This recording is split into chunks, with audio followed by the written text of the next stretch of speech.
Hello बच्चों, good morning. कैसे हो? ठीक हो? चलिए, हम लोग प्रीवियस वीडियो में कुछ न्यूमेरिकल सॉल्व किए थे। ठीक है, मेंस के भी क्वेश्चन सॉल्व किए थे, बोर्ड के भी क्वेश्चन सॉल्व किए थे। उम्मीद है कि आप और भी क्वेश्चन सॉल्व किए होंगे। ठीक है, आज हम लोग आगे बढ़ेंगे कुछ।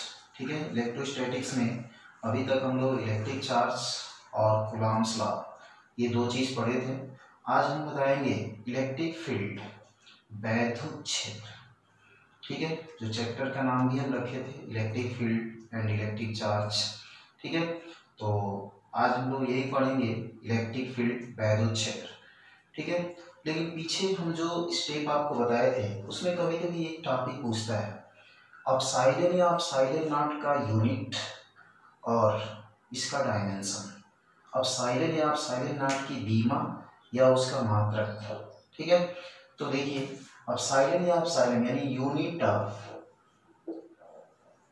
अपसाइलन और अपसाइलन नॉट, वैद्युतशीलता, परमिटिविटी। ठीक है, इसकी कभी कभी यूनिट या डायमेंशन पूछता है। ठीक है, तो आप अगर यूनिट निकालना हो तो आप यहीं से फोर्स से निकाल सकते हैं। F इक्वल टू क्या होता है, K Q1 Q2 by R square, और K की वैल्यू हम आपको बताए थे 1/4 pi epsilon not Q1 Q2 by R square होता है।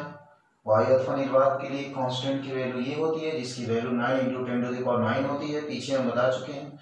ठीक है, अब यहाँ से देखिए, अगर हमको एप्सिलॉन नॉट का बीमा अगर हमको फाइंड करना है, तो एप्सिलॉन नॉट की बीमा अगर निकालनी है हमको, तो एप्सिलॉन नॉट का मान पहले निकाल लीजिए आप। एप्सिलॉन नॉट इक्वल टू क्या होगा, this implies epsilon not equal to क्या होगा, तो 1/4 पाई एप्सिलॉन नॉट इधर कर ले रहे हैं, एफ इधर कर ले रहे हैं, क्या हो जाएगा Q1 Q2 by F into R square. अब यहीं से आप यूनिट निकाल सकते हैं। ठीक है, तो आप देख सकते हैं यहाँ से यूनिट इज इक्वल टू यहाँ से निकालिए, तो Q1 Q2 Coulomb Coulomb Coulomb square पर न्यूटन मीटर स्क्वायर। इसका तो कोई यूनिट होगा नहीं, तो ये आपका इसका यूनिट होता है। और इसका एक और नाम होता है फैरेड पर मीटर। ये भी आप ध्यान रखिए, अभी आगे हम बताएंगे कि फैरेड पर मीटर कहाँ से आता है। लेकिन आप ध्यान रखिए, यूनिट जो एप्सिलॉन या एप्सिलॉन नॉट की जो यूनिट होती है वो कूलॉम स्क्वायर पर न्यूटन मीटर स्क्वायर या फैरेड पर मीटर होता है। कोई दिक्कत? ठीक है, अगर हमको इसका डायमेंशन निकालना है, बीमा निकालना है, तो देखिए डायमेंशन हम यहाँ निकाल दे रहे हैं, डायमेंशन ऑफ एप्सिलॉन नॉट की बीमा। तो एप्सिलॉन नॉट की बीमा आप यहीं से निकालेंगे, कूलॉम यानी आवेश की बीमा क्या होती है 80, और इसका स्क्वायर है तो स्क्वायर कर लेंगे हम, तो ये हो जाएगा आपका 80 इसका स्क्वायर। नीचे न्यूटन मतलब बल, फोर्स की बीमा होती है MLT-2। कोई दिक्कत? उसके बाद से R लेंथ है और स्क्वायर है, तो L और इसका स्क्वायर कर ले रहे हैं। अब इसी को सॉल्व किया जाए, तो m पहले लिखा जाता है डायमेंशन लिखते समय, तो m ऊपर लेके जाएंगे तो m के पावर -1। फिर l को देखिए, तो l के पावर 2 और l के पावर 3, और कहीं l है नहीं, ऊपर जाएगा l के पावर -3। कोई दिक्कत? t देखिए, तो t के पावर -2 यहाँ है, इसको ऊपर लेके जाएंगे +2, और t के पावर 2 ऑलरेडी है, तो t के पावर कितना हो जाएगा 4। अब क्या बचा a, तो a के पावर 2, ये आपका इसका डायमेंशन होता है। कोई दिक्कत? यानी एप्सिलॉन या एप्सिलॉन नॉट की बीमा और एप्सिलॉन या एप्सिलॉन नॉट का यूनिट। ठीक है, कभी कभी आपके बोर्ड एग्जाम में ये भी पूछा जाता है, इसलिए इसको तैयार रखिए। आप निकाल सकते हैं, स्वयं निकाल सकते हैं, कोई दिक्कत है इसमें? आ रहा है समझ में? चलिए, ठीक है।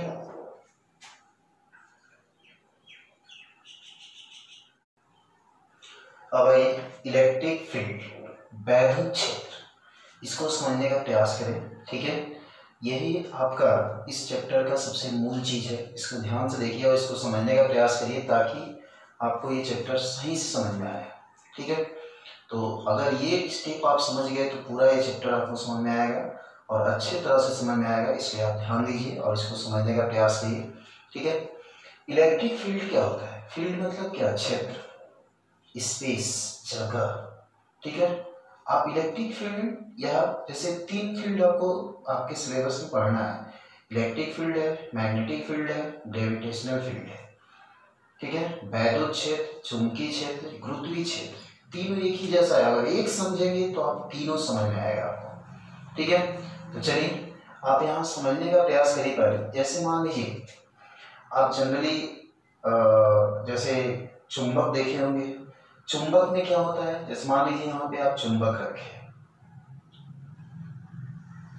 ठीक है, अब इस चुंबक के पास एक लोहे का टुकड़ा यहाँ रखेंगे।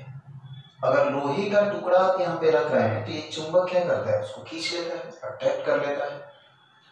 थोड़ा सा अगर और दूर कर लेंगे तो उसको भी ये कैच कर लेता है, खींच लेता है। थोड़ा सा और दूर कर देंगे, इसको भी ये खींच सकता है, खींच लेता है। लेकिन अगर दूरी बढ़ाते जाएं तो एक समय ऐसा आता है जब यह चुंबक इस लोहे के टुकड़े को नहीं खींच पाता है। मीन्स क्या कि यहां तक तो इस चुंबक का प्रभाव है, लेकिन यहां पे इस चुंबक का प्रभाव नहीं है। इसका मतलब ये कि इस चुंबक के चारों तरफ एक ऐसा स्पेस, एक ऐसा क्षेत्र हमें मिलेगा जहां तक इस चुंबक का प्रभाव दिखेगा, और उसके बाहर इस चुंबक का प्रभाव नहीं दिखेगा। तो इस चुंबक का जहां तक प्रभाव दिखेगा वही क्षेत्र जो होगा, वही क्षेत्र इस चुंबक का चुंबकीय क्षेत्र कहलाएगा। ठीक है, तो बस चुंबकीय क्षेत्र की डेफिनेशन भी होती है, किसी चुंबक के चारों तरफ का वह क्षेत्र जहां तक किसी उसके प्रभाव का अनुभव किया जा सके, उस चुंबक का चुंबकीय क्षेत्र कहलाता है। इसी तरह से ठीक एकदम सेम टू सेम यहाँ चुंबक को हटा करके यहाँ पे कोई चार्ज रख दीजिए। जब कोई चार्ज रखेंगे तो अब यहाँ पे चार्ज रखे हैं तो दो चार्ज के बीच आप जानते हैं फोर्स कार्य करता है। तो यहाँ पे कोई अन्य चार्ज अगर लेके जाएंगे, टेस्ट चार्ज, परीक्षण आवेश जिसको कहा जाता है, जिससे टेस्ट किया जाता है। परीक्षण आवेश क्या होता है? जिसकी मात्रा बहुत कम होती है, मतलब इसकी मात्रा यह छोटा, बहुत ही स्मॉल चार्ज होता है, और उसके बाद से यह पॉजिटिव चार्ज होता है। ठीक है, तो अब यहाँ से देखिए क्या होता है। अगर मान लीजिए यहाँ पे चार्ज है, यहाँ पे हम चार्ज रखें तो इसके बीच फोर्स लगेगा। ठीक है, या इसके बीच फोर्स जो भी होगा, अट्रैक्शन, प्रतिकर्षण, जो भी फोर्स आरोपित होगा। अब यहाँ से इस चार्ज को थोड़ा सा और दूर कर लीजिए तो भी इसके द्वारा फोर्स लगेगा। इस चार्ज को और दूर कर दीजिए तो भी इसके द्वारा फोर्स लगेगा। लेकिन दूरी बढ़ाते जाए तो एक समय ऐसा आएगा जब इस पर फोर्स नहीं आरोपित होगा, मीन्स इस आवेश का प्रभाव समाप्त हो जाएगा। ठीक है, तो सेम यही डिफिनेशन, किसी आवेश के चारों तरफ का वह क्षेत्र जहां तक इस आवेश के प्रभाव का अनुभव किया जा सके, इस आवेश का वैद्युत क्षेत्र कहलाता है। ठीक है, किसी आवेश के चारों तरफ का वह क्षेत्र जहां तक इस आवेश के प्रभाव का अनुभव किया जा सके। ठीक है, या ऐसे कह सकते हैं कि जहां तक किसी अन्य आवेश को रखने पर उस पर वैद्युत बल का अनुभव किया जा सके, इस आवेश का वैद्युत क्षेत्र कहलाता है। ठीक है, यही वैद्युत क्षेत्र के लिए, वैद्युत क्षेत्र मीन्स आवेश का कहां तक प्रभाव है, वहां तक का स्पेस, वहां तक का क्षेत्र इस आवेश का वैद्युत क्षेत्र कहलाएगा। ठीक है, तो वैद्युत क्षेत्र से तात्पर्य यही है।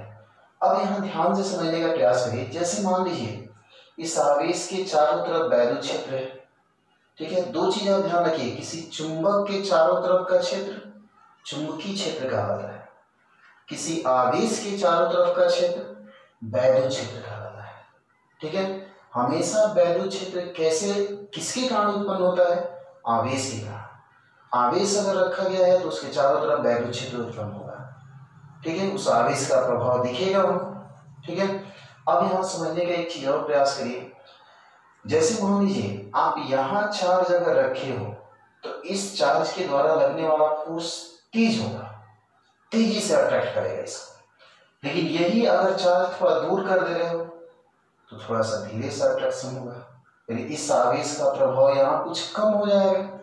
यही अगर यहाँ कर रहे हो तो कुछ और कम हो जाएगा। मतलब इस वैद्युत क्षेत्र में भिन्न भिन्न स्थानों पर क्षेत्र का जो प्रभाव है वो भिन्न भिन्न है। तो किस बिंदु पर कितना वैद्युत क्षेत्र है इसकी माप वैद्युत क्षेत्र की तीव्रता से की जाती है, इंटेंसिटी ऑफ इलेक्ट्रिक फील्ड, जिसे ई से प्रसिद्ध करते हैं। मतलब किस स्थान पर कितना वैद्युत क्षेत्र है इसकी माप वैद्युत क्षेत्र की तीव्रता से की जाती है, जिसे किससे दर्शाते हैं, कैपिटल ई से दर्शाते हैं। यानी कैपिटल ई एक भौतिक राशि है जिसको मापा जा सकता है।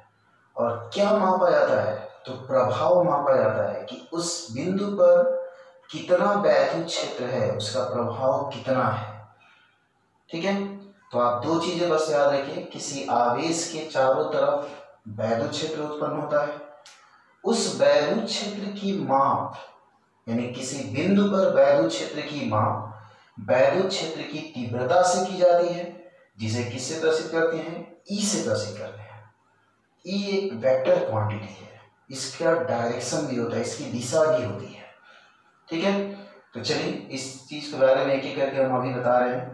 तो इतना समझ में आ रहा है, कोई दिक्कत, यानी किसी बस कुछ नहीं समझ में आ रहा है, बस इतना याद रखिए, किसी आवेश के चारों तरफ वैद्युत क्षेत्र उत्पन्न होता है, उस वैद्युत क्षेत्र के किसी बिंदु पर वैद्युत क्षेत्र की माप वैद्युत क्षेत्र की तीव्रता से की जाती है, जिसे किससे प्रसिद्ध करते हैं, ई से प्रसिद्ध करते हैं। अब रही बात ये कि वैद्युत क्षेत्र की तीव्रता है क्या, ई क्या है, तो चलिए यहाँ ध्यान से देखने का प्रयास करिए, समझने का प्रयास करिए, ई क्या होता है।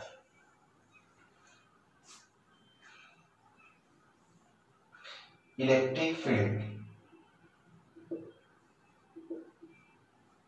इंटेंसिटी,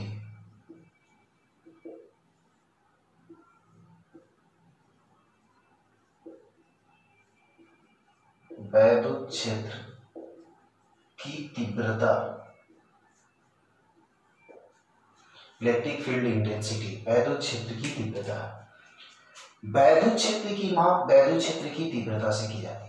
अब वैद्युत क्षेत्र की तीव्रता कैसे मापा जाता है, कैसे वैद्युत क्षेत्र की माप की जाती है, देखिए अगर मान लीजिए वैद्युत क्षेत्र है, कोई आवेश है, वैद्युत क्षेत्र है, यहाँ पर हमें वैद्युत क्षेत्र की तीव्रता मापनी है, तो यहाँ पर हम क्या करते हैं, अपने तरफ से कोई चार्ज रखते हैं Q0 टेस्ट चार्ज, और देखते हैं कि इस चार्ज पर कितना फोर्स लग रहा है। वो फोर्स और बाई ये चार्ज जो हम रखे हैं अपने तरफ से, जिसको परीक्षण आवेश कहा जाता है, टेस्ट चार्ज, इसके अनुपात को ही इस बिंदु पर वैद्युत क्षेत्र की तीव्रता कहते हैं, जिसे ई से प्रसिद्ध करते हैं। ठीक है, अगर इसको वेक्टर फॉर्म में लिखना चाहें तो वेक्टर फॉर्म में हम ऐसे लिख सकते हैं। ये वेक्टर फॉर्म क्या दर्शा रहा है कि एफ का जो डायरेक्शन होगा वही डायरेक्शन ई का डायरेक्शन होगा।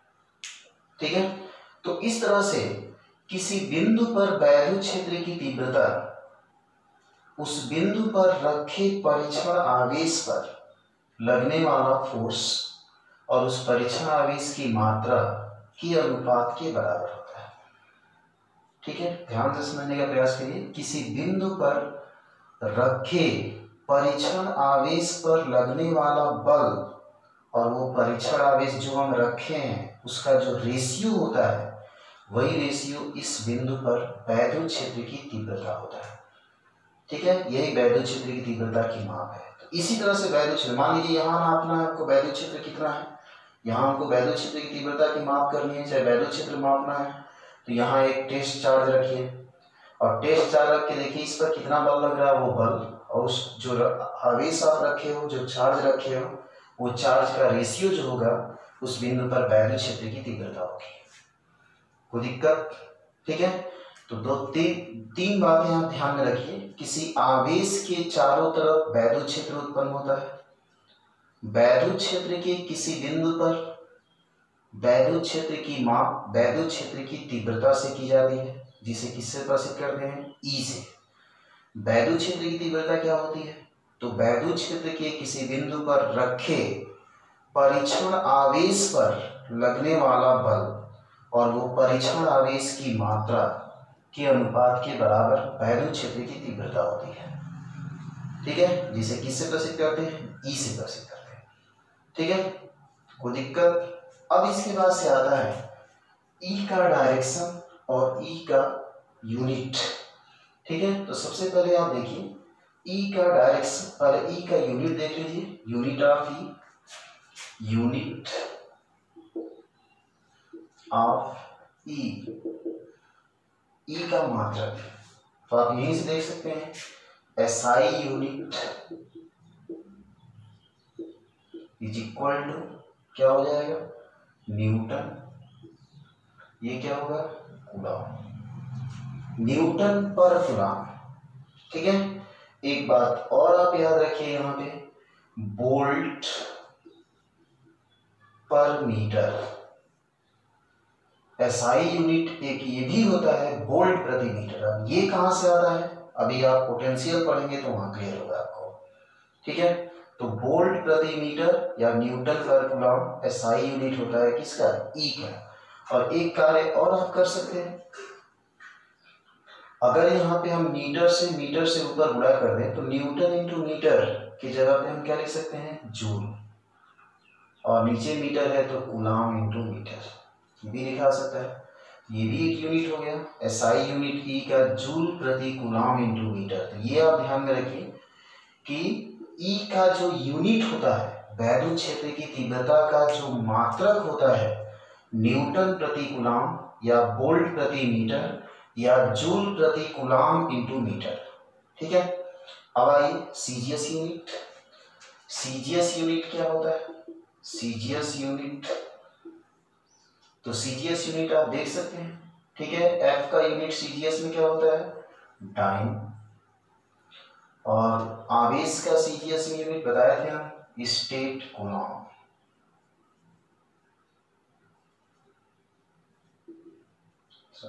State Coulomb. ठीक है, तो इस तरह से डाइन पर स्टेट कूलॉम होगा, यानी सीजीएस यूनिट जो इसका ई का होगा वो डाइन पर स्टेट कूलॉम होगा। तो ये इसका यूनिट है, इसको ध्यान में रखिए। ठीक है, वैद्युत क्षेत्र की तीव्रता का मात्रक ये होता है आपका। ठीक, चलिए आगे चलते हैं। वैद्युत क्षेत्र की तीव्रता हम बताएं सदिश राशि है, उसका डायरेक्शन होता है, उसकी दिशा होती है। तो दिशा का निर्धारण कैसे होता है, तो आइए, direction of E,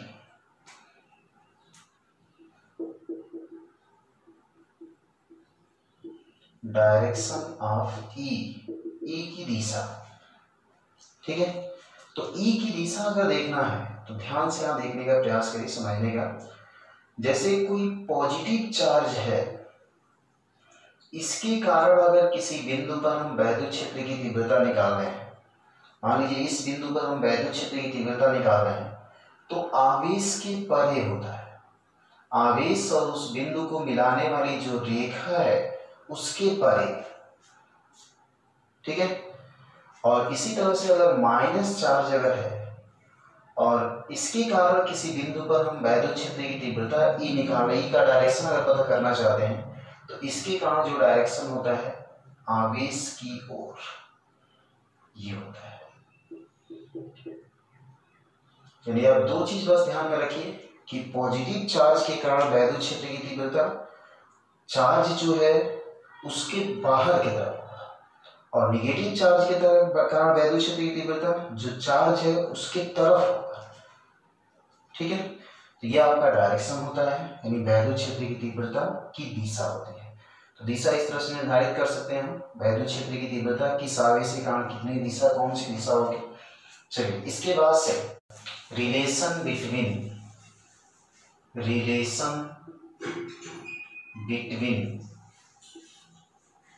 electric force and electric field.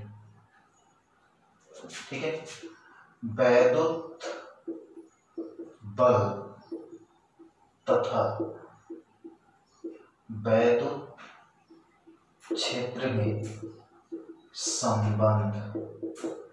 ठीक है, ध्यान से देखिए, एकदम इसकी जरूरत आपको आगे पड़ेगी। ठीक है, जैसे मान लीजिए आप अभी हम बताए हैं कि वैद्युत क्षेत्र की तीव्रता E इक्वल टू क्या होता है, F बाई क्यू नॉट। अगर वैद्युत क्षेत्र में हम Q0 अगर कोई टेस्ट चार्ज रखें तो ये होगा। अगर वैद्युत क्षेत्र में हम Q0 ना रखे Q रखें तो ये लिख सकते हैं।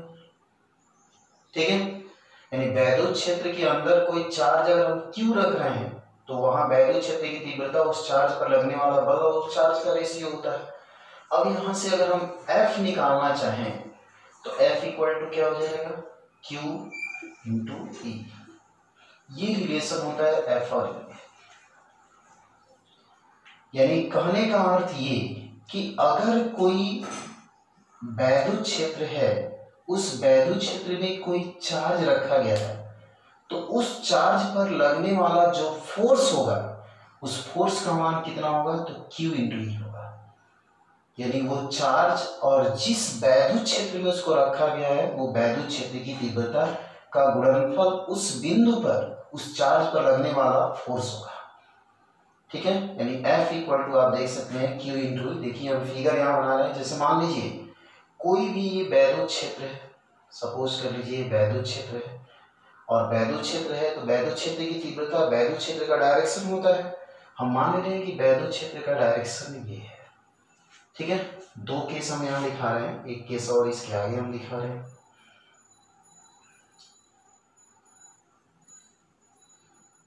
ठीक है, तो अब यहां से देख सकते हैं आप, यहां से डायरेक्शन भी इंगित हो रहा है। जो वैद्युत क्षेत्र की दिशा है वही F की दिशा है। कब, जब ये प्लस है। अगर यहाँ पे Q की जगह पे माइनस रखेंगे, माइनस Q चार्ज रखेंगे तो यहाँ माइनस आएगा। माइनस आने का मतलब क्या, ये वेक्टर इस वेक्टर के अपोजिट है। जैसे देखिए वेक्टर में एक चीज जान लीजिए, मान लीजिए A इक्वल टू अगर हम माइनस भी लिखें तो ये क्या इंगित करता है, ये क्या रिप्रेजेंट करता है, ये रिप्रेजेंट करता है कि A का डायरेक्शन B की डायरेक्शन के जस्ट अपोजिट है। ठीक है, माइनस का मतलब उसकी दिशा को चेंज कर देता है। तो वही चीज यहाँ पे भी है। अगर प्लस रख रहे हैं यहाँ पे तो इसका मतलब इसकी दिशा सेम है। अगर माइनस रख रहे हैं तो इसका मतलब इसकी दिशा इसके अपोजिट है। मीन्स क्या, तो देखिए अगर मान लीजिए ये वैद्युत क्षेत्र है, इस वैद्युत क्षेत्र में कोई चार्ज अगर हम रख रहे हैं तो इस चार्ज पर फोर्स लगता है, बल लगता है। ठीक है, अगर ये चार्ज प्लस चार्ज है तो इस पर लगने वाला फोर्स किधर होगा, जिधर वैद्युत क्षेत्र E होगा उधर ही फोर्स लगेगा। ठीक है, यानी फोर्स का डायरेक्शन ये होगा। अगर चार्ज निगेटिव चार्ज है, माइनस है, ठीक है, तो निगेटिव चार्ज है तो वैद्युत क्षेत्र इधर है, निगेटिव चार्ज रख रहे हैं तो निगेटिव रख रहे हैं तो वैद्युत क्षेत्र के अपोजिट बल लगेगा, मींस बल इधर आरोपित होगा, F इधर होगा। ये दो चीज ध्यान में रखिए आप। ठीक है, कि कोई भी वैद्युत क्षेत्र है, उस वैद्युत क्षेत्र में जब कोई चार्ज रखा जाता है तो उस चार्ज पर एक फोर्स लगता है। उस फोर्स का मान कितना होता है, Q इंटू E। और उस फोर्स का डायरेक्शन क्या होता है, तो फोर्स का डायरेक्शन चार्ज पर डिपेंड करता है। अगर ये चार्ज पॉजिटिव है तो फोर्स का डायरेक्शन क्या होगा, E के डायरेक्शन में होगा। अगर ये चार्ज निगेटिव है तो फोर्स का डायरेक्शन क्या होगा, E के अपोजिट होगा। कोई दिक्कत, तो बस एक बात ये ध्यान रखिए। ठीक है, इसके बाद से एक कंडीशन और आता है, सुपरपोजिशन ऑफ E।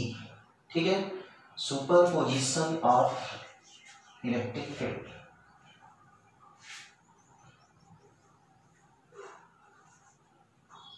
सुपरपोजिशन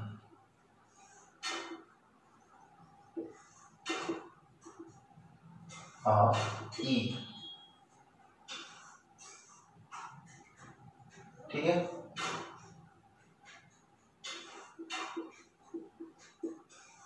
वैद्युत क्षेत्र का अध्यारोपण। ठीक, वैद्युत क्षेत्र का अध्यारोपण, जैसे मान लीजिए एक कोई बिंदु है, जिस बिंदु पर कई वैद्युत क्षेत्र, कई चार्ज, मान लीजिए कि यहाँ चार्ज है, यहाँ चार्ज है, यहाँ चार्ज है, तो इस चार्ज के कारण भी वैद्युत क्षेत्र उत्पन्न हुआ। मान लीजिए सपोज कर लीजिए यहाँ पे एक चार्ज है, यहाँ पे चार्ज है, यहाँ पे चार्ज है। इस चार्ज के कारण वैद्युत क्षेत्र कुछ न कुछ उत्पन्न होगा, इस चार्ज के कारण वैद्युत क्षेत्र कुछ न कुछ उत्पन्न होगा, इस चार्ज के कारण वैद्युत क्षेत्र कुछ न कुछ। क्यों? क्योंकि अभी हम बताए हैं कि वैद्युत क्षेत्र किसके कारण उत्पन्न होता है? चार्ज के कारण। चार्ज होगा तो वहां वैद्युत क्षेत्र होगा। तो अब यहाँ देखिए, अगर मान लीजिए E1, इस चार्ज के कारण जो वैद्युत क्षेत्र है उसकी तीव्रता यहाँ E1 है, यहाँ E2 है, यहाँ E3 है, ठीक है, और भी है, कोई वैद्युत बिंदु है, इसका बहुत सारे वैद्युत क्षेत्र उत्पन्न हो रहे हैं। तो यहाँ पर नेट जो वैद्युत क्षेत्र होता है वो सभी वैद्युत क्षेत्र के योगफल के बराबर होता है, यानी ई नेट, ठीक है, ई नेट कह सकते हैं क्या? E1 plus E2 plus E3 dash dash dash, यानी ये योगफल के बराबर होता है। यही अध्यारोपण होता है। अध्यारोपण मीन्स अध्यारोपित हो जाना, जुड़ जाना, ठीक है। तो किसी बिंदु पर वैद्युत क्षेत्र की तीव्रता सभी वैद्युत क्षेत्र की तीव्रताओं के सदिश योग के बराबर होता है, ठीक। तो इतनी बातें आप ध्यान में रखिए। देखिए एक बार और हम पुनः रिवाइज कर दे रहे हैं आपको, ठीक है, इस चीज को, जितनी बातें हम आज बताए हैं। सबसे पहली बात बताए हैं वैद्युत क्षेत्र, तो किसी आवेश के चारों तरफ का वह क्षेत्र जहां तक किसी अन्य आवेश या जहां तक उस आवेश का प्रभाव दिखे उस आवेश का वैद्युत क्षेत्र होता है। वैद्युत क्षेत्र की माप कैसे की जाती है? वैद्युत क्षेत्र की तीव्रता से की जाती है, जिसे किससे प्रदर्शित करते हैं? ई से प्रदर्शित करते हैं। वैद्युत क्षेत्र की तीव्रता क्या होती है? तो किसी बिंदु पर वैद्युत क्षेत्र की तीव्रता उस बिंदु पर रखे परीक्षण आवेश पर लगने वाला बल और उस परीक्षण आवेश की मात्रा के अनुपात के बराबर होता है, ठीक है। यही आपको बताया, यानी E इक्वल टू क्या? F/Q0, F/Q0, ठीक है। इसके बाद से आता है आपका वैद्युत क्षेत्र। वैद्युत क्षेत्र का मात्रक हम बताएं तो वैद्युत क्षेत्र का मात्रक न्यूटन प्रति कूलम या स्टेट टाइम प्रति स्टेट कूलम कह सकते हैं, वोल्ट प्रति मीटर या जूल प्रति कूलम इंटू मीटर कह सकते हैं, जो भी इसका मात्रक आता है। इसके बाद से आता है कि वैद्युत क्षेत्र और वैद्युत क्षेत्र की तीव्रता और वैद्युत बल में संबंध, तो F equal to Q into E. इसका F का डायरेक्शन अगर Q प्लस है तो E के डायरेक्शन में होगा, अगर Q माइनस है तो E के अपोजिट होगा, ठीक है। उसके बाद अध्यारोपण का सिद्धांत, कोई दिक्कत? चलिए, इसके बाद से हम लोग नेक्स्ट वीडियो में, अब आगे नेक्स्ट वीडियो में हम आपको बताएंगे इलेक्ट्रिक लाइंस ऑफ फोर्स, वैद्युत बल रेखाएं, जो मोस्ट इंपॉर्टेंट है इस टॉपिक को समझने के लिए। वैद्युत बल रेखाएं जब तक आप नहीं समझेंगे तो वैद्युत क्षेत्र आपको सही से नहीं समझ में आएगा, ठीक है। तो वैद्युत क्षेत्र का केवल प्रारूप हम आज दिखाए हैं। नेक्स्ट वीडियो में हम आपको बताएंगे इलेक्ट्रिक लाइंस ऑफ फोर्स, ठीक है। आज के लिए बस इतना ही, ठीक है। नेक्स्ट वीडियो में फिर हम लोग क्वेश्चन भी सॉल्व करेंगे, ठीक है। Thank you so much.